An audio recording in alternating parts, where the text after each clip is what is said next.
Congratulations to the class of 2022.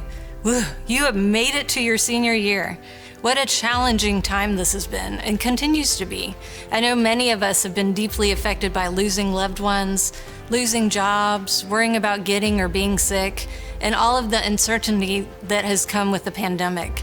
In the past year, we've also been deeply affected by racial injustice, climate issues, voting rights, and so on.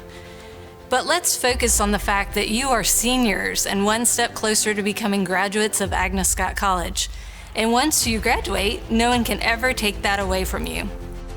My name is Dr. Jenny Hughes, and I'm honored to give the Senior Investiture speech this year. I've been at Agnes Scott for 23 years, and I teach in the psychology department.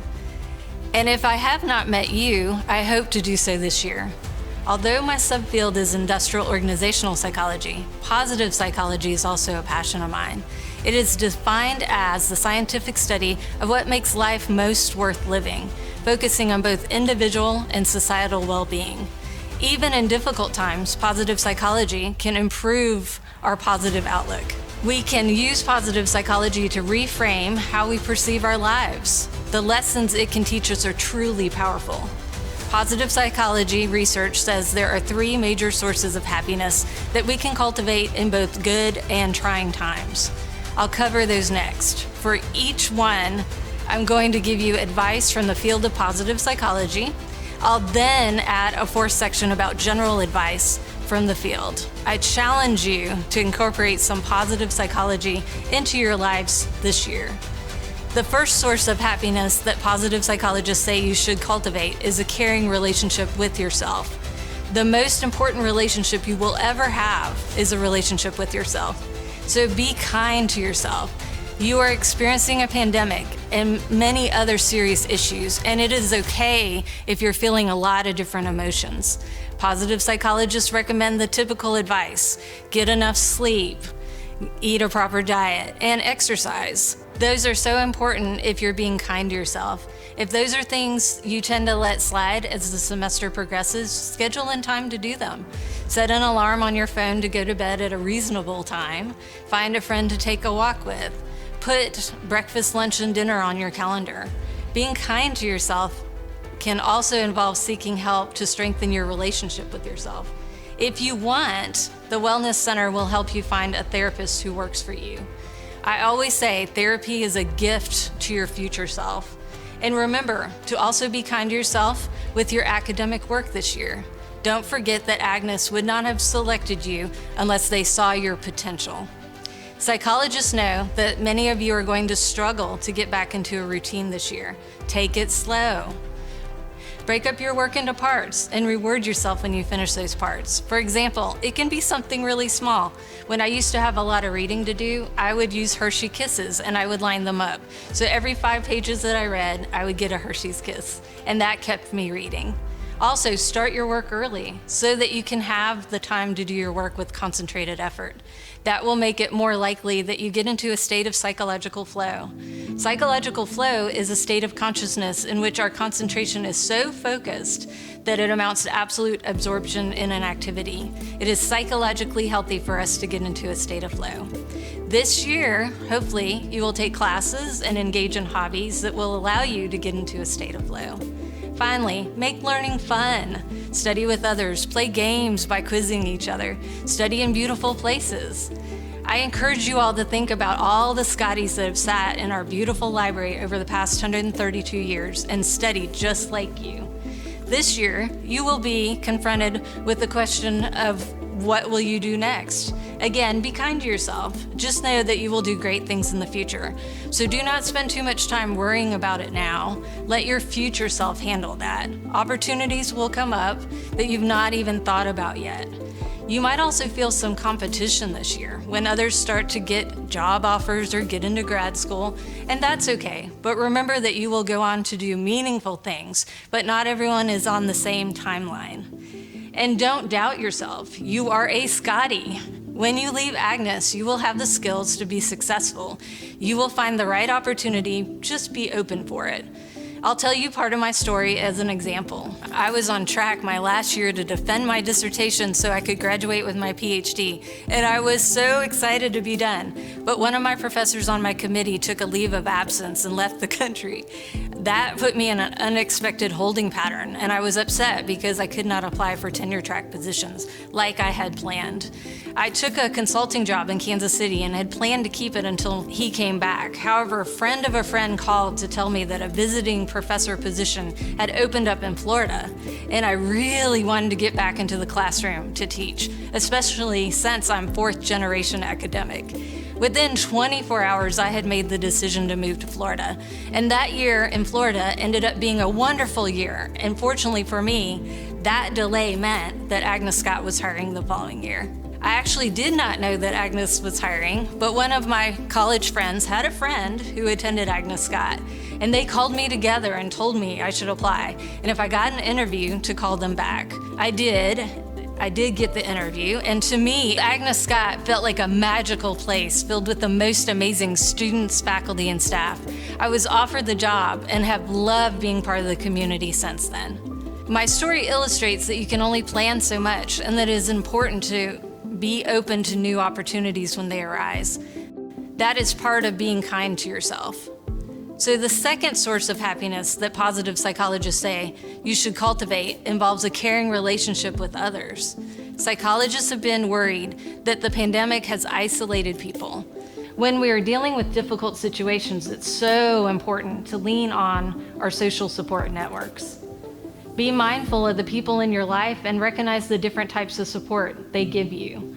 Positive psychologists know that it is important for people to have different types of relationships. Make friends with the person who cleans your dorm, call your grandmother, get to know your summit advisor or your faculty advisor, and so on. Also, consider making friends with people of many different ages. Those older than you often have experiences that they can share with you that can be reassuring during difficult times. I encourage you all this year to also tell your Scotty siblings what is in your heart. You all have been through challenging times, so it's important to let them know how you feel about them.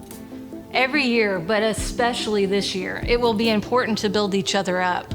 When other Scotties do something amazing, tell them you admire them. In addition, positive psychologists know that rituals for couples and friends are important and deepen relationships. I challenge you during your senior year to develop rituals with friends that are things that you do just with them.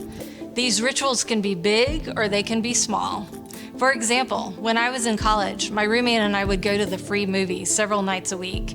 It was a thing at Auburn to have first-run movies every Thursday, Friday, Saturday, and Sunday that started at midnight. Neither one of us had any money.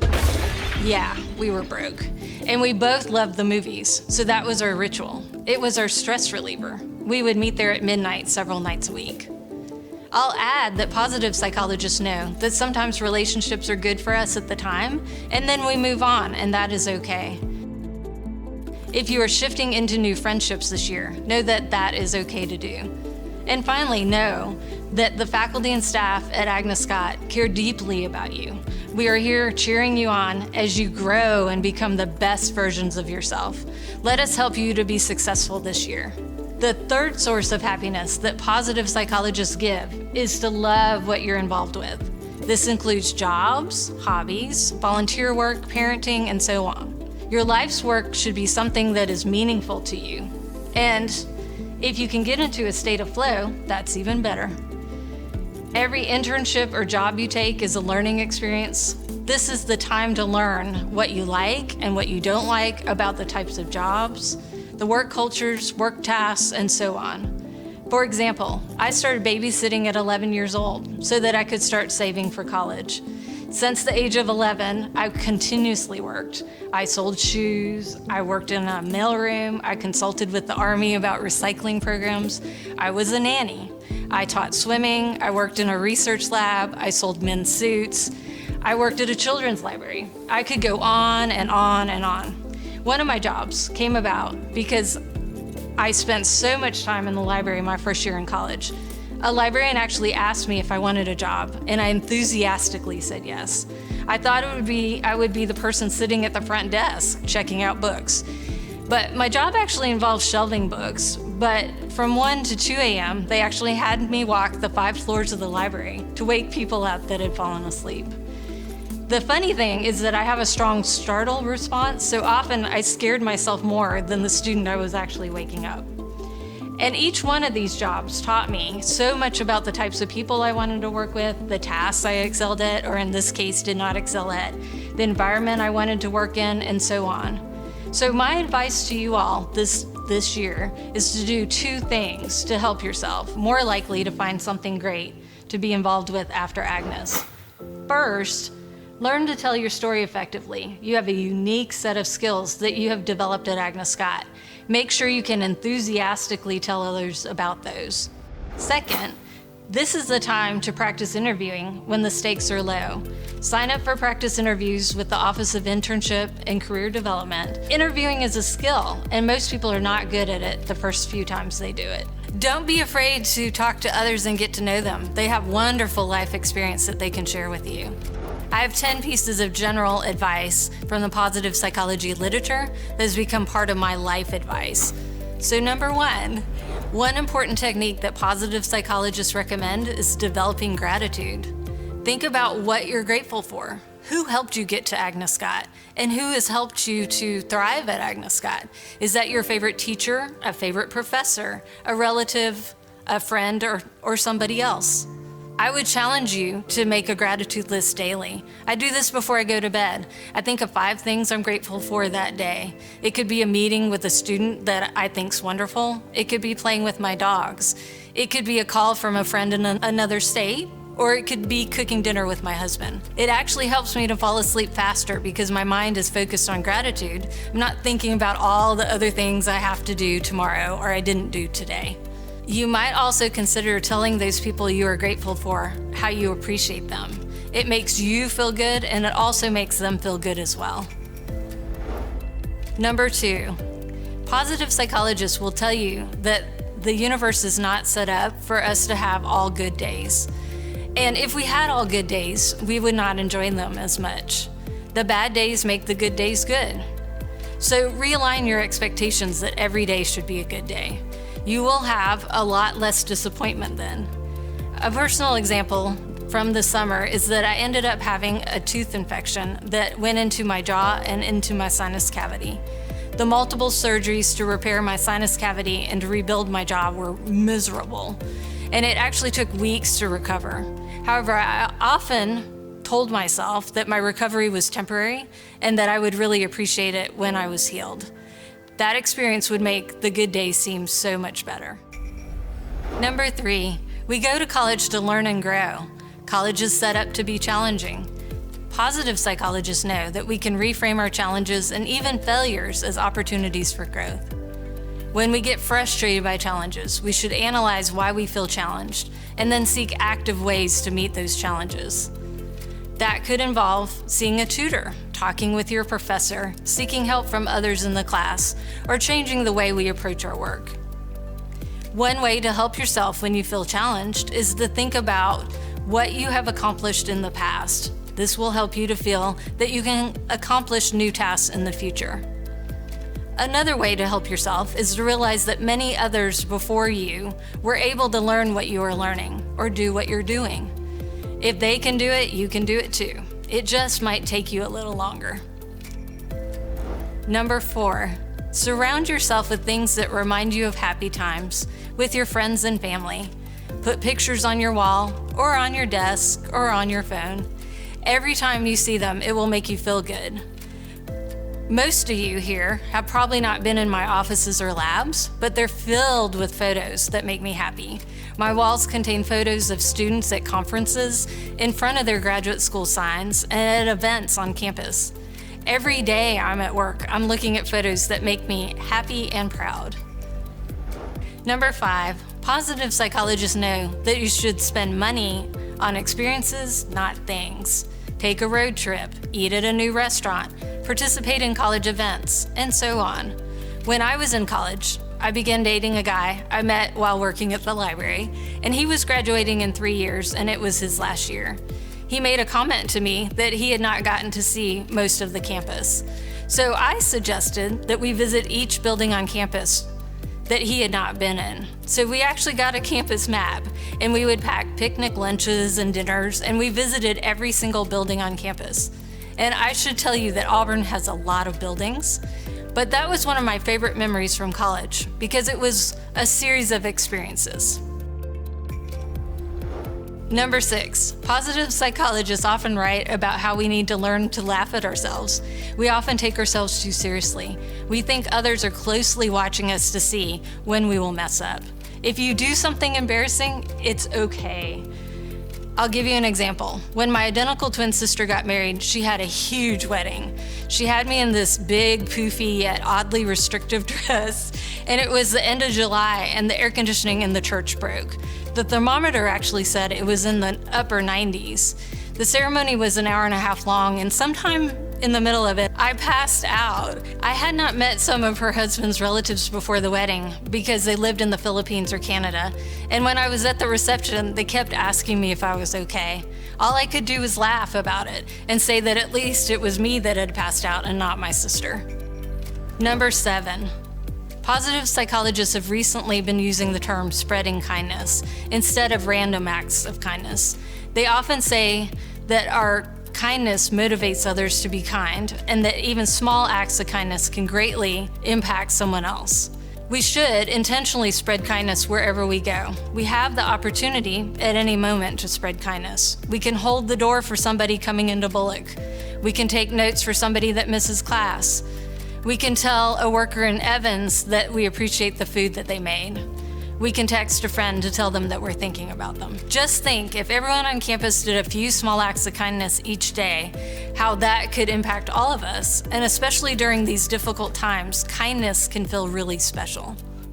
Number 8, positive psychologists will tell you to find ways to experience awe. There's so much beauty in the world. Even in troubling times, we should be looking for it. We can find it in reading a beautiful poem, standing in a cathedral, learning about an elegant theory, listening to music, looking at the stars, and so on. Kids are actually great at this. If you spend some time around kids, you'll find that they experience awe in the simplest of things. But I challenge you this year to experience awe. Number 9, positive psychologists teach people to savor the moment. This is such an easy thing to do, and it takes just a few seconds. I challenge you to do this as well. Here are some examples using your senses. As far as sight, next time you're walking across campus, stop and really take in the beauty of Agnes Scott. It takes just a few seconds to pause and fully appreciate it. As far as taste and smell, next time you're about to eat your favorite food or drink your favorite drink, pause and smell it. Slowly take it in. Really taste it. As far as touch, next time you sleep on clean sheets, feel how soft the sheets are. If you have a pet and you pet your pet, feel how nice it feels. And as far as sound, next time you hear your favorite song, take it in. Or next time you hear your friend laugh or you hear your grandmother's voice, pause and take it in. And practice savoring the moment when you make progress on something, such as understanding something for the first time, finishing a paper or a project. I know this will happen for you this year. Number 10, positive psychologists know that it is healthy for us to have things to look forward to. We benefit from vacations before we even take them because they give us something to look forward to. So I challenge you to look forward to graduation this May. Think about how wonderful it's going to be when you walk across that stage and you hear your family, friends, professors, and staff cheering you on. And once you are actually there in May, please do not forget to savor the moment. In conclusion, please remember to be kind to yourself this year, connect with others, and get involved with things that you love. Develop gratitude, enjoy the good days, look for growth opportunities, surround yourself with things that remind you of happy times, spend money on experiences, not things, spread kindness, learn to laugh at yourself, experience awe, and savor the moment. Finally, look forward to graduation. Make specific plans to celebrate your senior year and your upcoming graduation. Congratulations to you, the class of 2022.